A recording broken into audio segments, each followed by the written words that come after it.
All right, listen, what's their point? In all of this, we've seen Empik handling this knowledge base very well, and they've managed to build those 15, 20 business policies.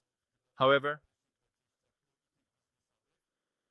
you need to take a step further, and you have many complex business processes where the system needs to integrate with different systems, where the agent has to retrieve some information, make some changes, and we would like it to work well.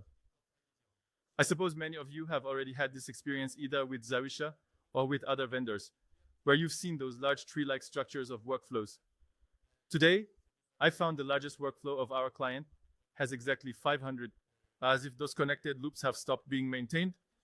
Empik was in a situation where even the amount of nonsense in automation was unsustainable. We wondered if it could be used so that I could tell the AI, hey AI, here is the process, and please, I don't know, maintain it, operate according to the process, but always ensure that conversational aspect. Understand what this client is saying. We don't mess with it too much to keep it nice. So I have this tab in Zao and it's called Processes, and I hope this contrast will allow us to look at it. I will walk you through how I built this process this morning. I want to spend half an hour with you on it, but I will just skip it. This is a linear process. And now, what is the difference between building and training an AI agent of a process compared to what you probably know? You probably often know that the logic was such that someone entered, and at each stage of that tree, it was necessary to predict all the client's moves further. Moreover, it was necessary to prepare a message for every situation. You simply had to be like a great oracle. And if something didn't go according to the process, well, the client usually dropped out. So what we created and what Michał said, that for this AI agent to work in a deterministic way, it needs full independence for that.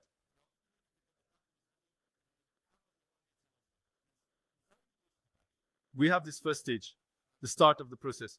And I can show here that we want to tell the customer that you are ready to handle their return and that you will guide them through the process. Do not ask any questions yet, just greet them. So how I am teaching this AI agent at this stage, I provide it with information on what to do at this stage, right? And then it will happen. We're going a step further. Here we are at the stage where we have a data collection element. Ask the user a question about changing the email address, about providing the email address. Do not use the brand. This is an element of the prompt that I must provide, because sometimes it embellishes the syntax too much. Do not greet the user at this stage. So, in reality, at every stage of this process, I tell this agent what to do.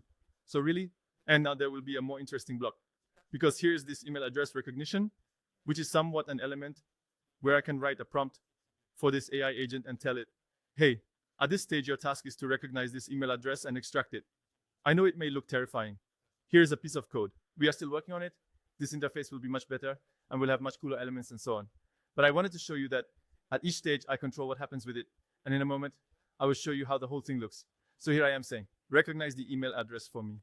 At the very end, we go to a stage where, for technical people, I am making a request to this system, to the API. I have some mock API to fetch all the orders of this client. And I think that what's very interesting is this. See what I am saying here. You have access to the following order history. And here, I insert what he did into this system. At this moment, read the ordering system. Ask the customer for which order they want to make a return, because there are many orders. List the orders, including the order number and product price. And here you have an example format. I would like it to do that. So all of this is still declarative. I don't have to be a programmer who has to implement some loops, go through these orders, and send out this message. I'm not constructing this message at all, but at every stage, I declaratively show what it should do. And for example, here we have data retrieval from the order. As I said, these are elements where I map this data using code. This is done by a technical person. So this is the next stage. Once we have selected the order, then we have a stage here where we have selected an order. For this order, we want to ask the AI agent, ask the user to indicate which product they want to return from the following products in the order. And here I provide these selected orders. Next, we go further. Here's the product selection. Then again, there's a mapping element. Technical mapping of the system data is done by a technical person. However, we're finally moving to the decision stage, and we have label generation, API access, and at the very end we say, hey, tell the customer that they can make a return using the generated label. Say that you send the label to the customer's email. That was something technical that a programmer did, connecting you to the system. Also, tell the customer they can download the label by clicking on the link and insert the link here. And don't use this brand because it's very specific, but I wanted to include it to make the demo look nice and not make it look ugly. So please see that this process is very simple. I don't have to tell it exactly what to do at any stage. I am constantly just educating it as if I had written a script for a customer service agent, a human. Any questions? This is a complete process. What if you don't know the process? Because let's say the client, I don't know, wrote something in the chat. How do you choose this process at the beginning? Where does it start? It is connected to us at a stage where we define different intentions, and depending on the group of intents, we simply activate it. Okay?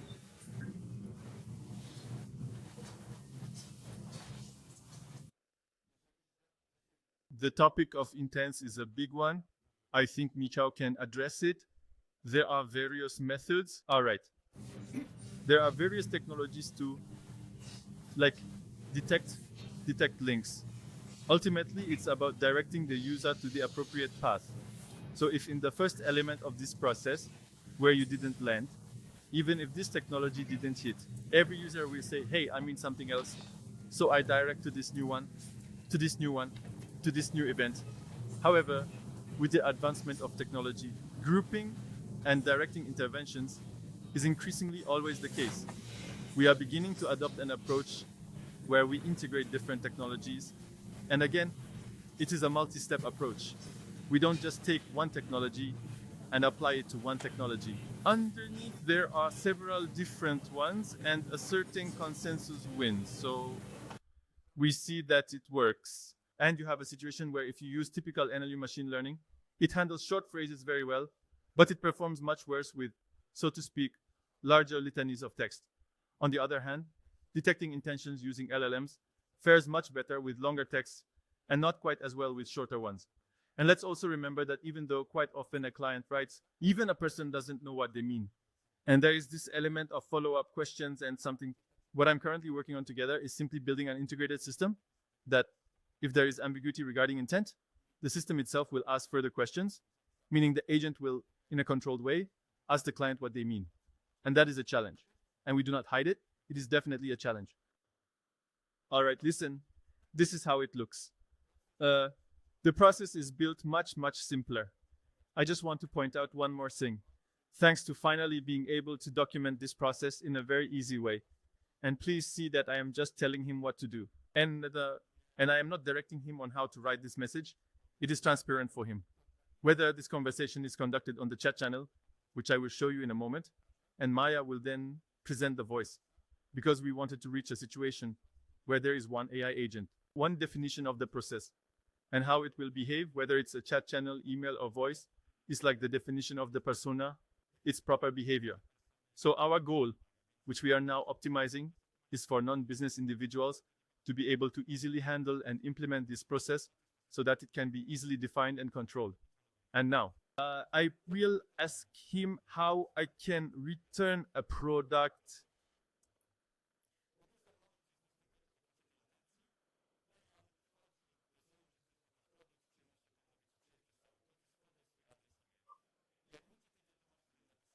And here I know there are technical people. I'll reveal a bit of the secret about what's happening behind the scenes. We have a special session log. We can enter it here. And here it is shown. We use Gemini. We're at Google's headquarters, just so you know. No, seriously, Zowie by default uses Gemini everywhere, and it performs very well in all our use cases. However, look here at what happened. It's that prompt everyone was talking about. I'm speaking a bit about technology here. This is the exact one. And this is something Miko mentioned, that there are also several prompts. Look, to generate this one message, there were 4 queries to the LLM, but the most important thing is that we approach the LLM with very limited context, which allows us to control how it behaves and ensure that it won't be able to do anything significant here. It receives a task, tell the client, here is the context of the story. And this response is simply generated, which allows us to narrow down how we should behave. And now I'll show you the next part of this conversation.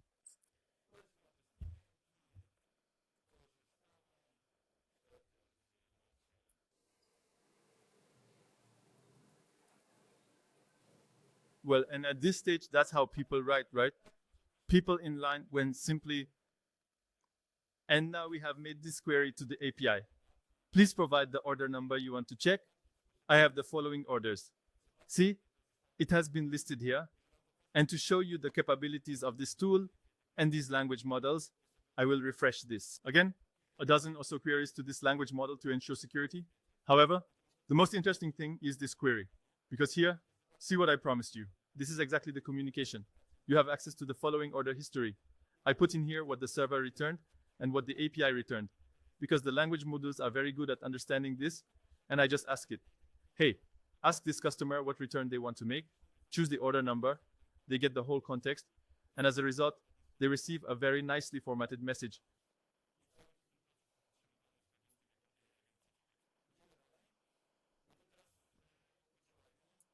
So it's something where a standard chatbot would fail.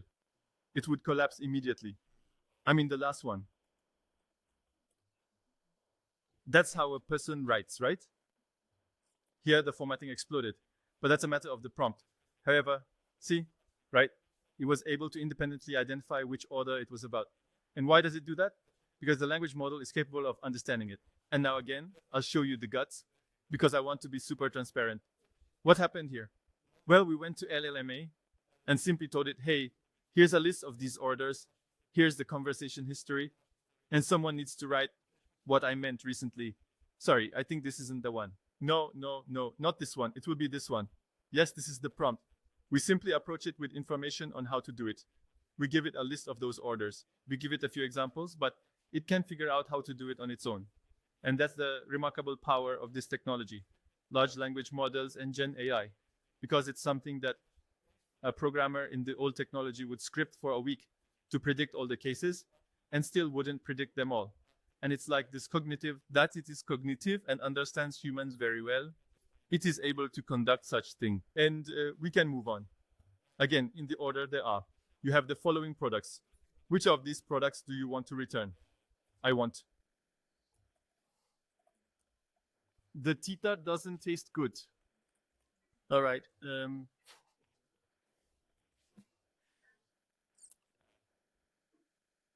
And there's no problem. You can return the Tita using the Tita label and send it to me at the address. To download the label, click this link. These are the situations.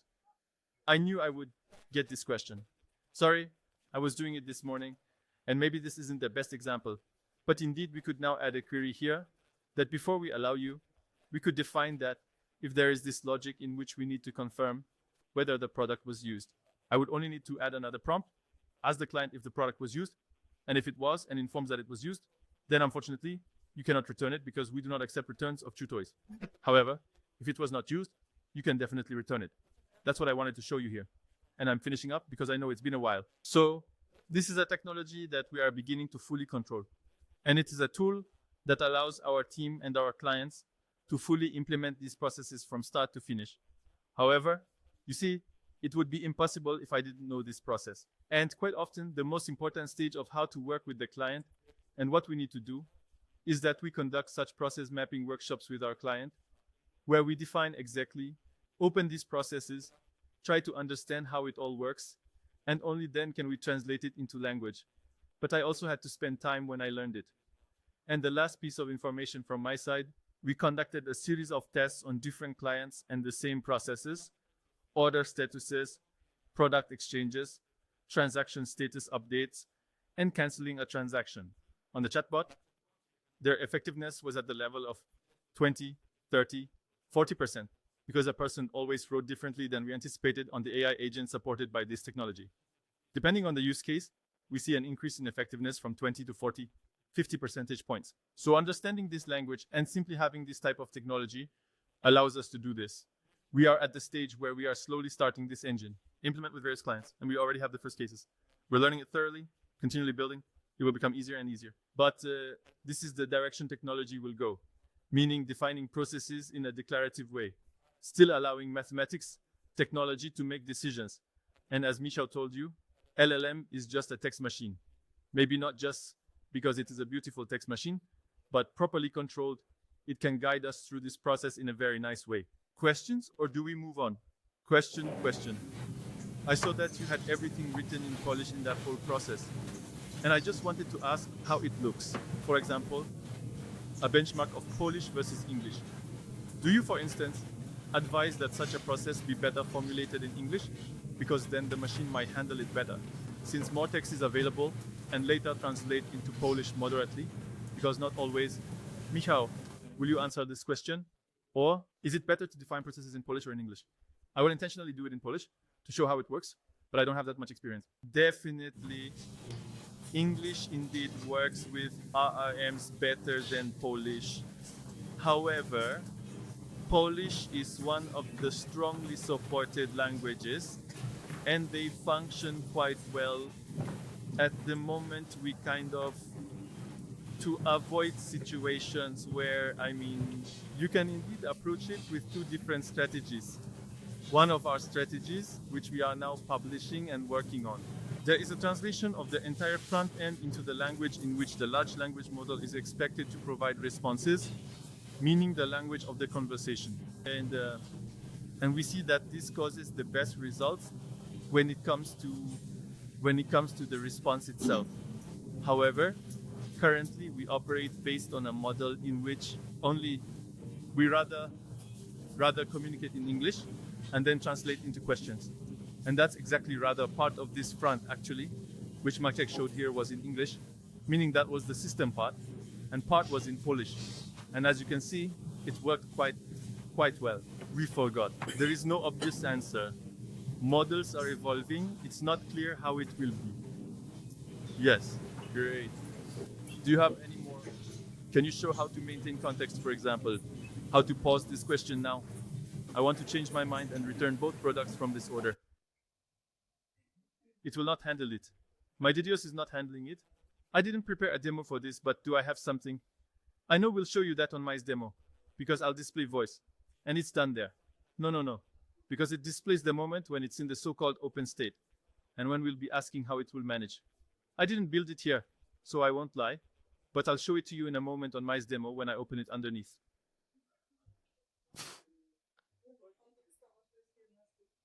I'll show you that in a moment. No problem. I'll launch it shortly.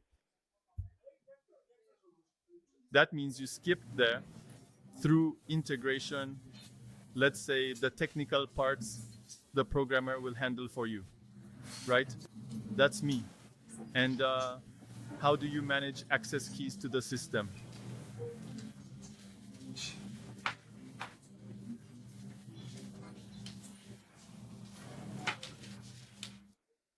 We have a centralized place where you can define variables and store API keys. However, our person in charge must know these API keys. I understand that it must know. Is there a mechanism where I can have, let's say, a safe for keys? In the sense, is it a safe like some kind of vault on it or not? However, it is a place where you could define these keys as variables and manage them if needed.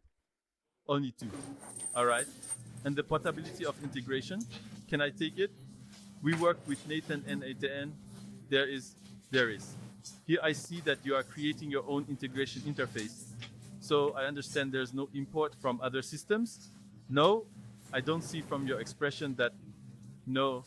I would say that it all depends on the decision of our client from the product team, right? If it makes sense and there's a reason to do it, absolutely. But today we focus on ensuring that they were able to integrate with every system on the market. There are quite a few workflow tools that integrate with every tool on the market.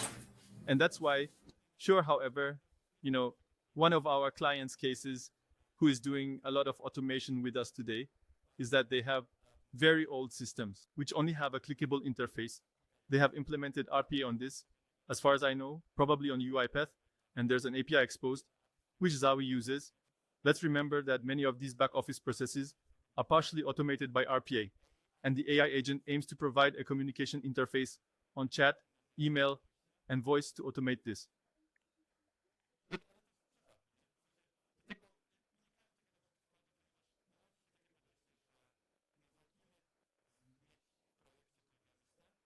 Which will integrate this AI agent with all systems 10 times faster. And then we will focus on the quality of this conversation because it is the most efficient. So we don't have to. We have a module in Zayo called REST Automation, which can nicely click out the entire integration in the UI. But that doesn't matter today in the agency because the point in the agency is to connect it with systems as quickly as possible, to process that data as quickly as possible. That's why we told ourselves, we provide the possibility to write this code because the integration layer is extremely important here. for the AI agent to be effective. So we optimize for the speed of producing these processes.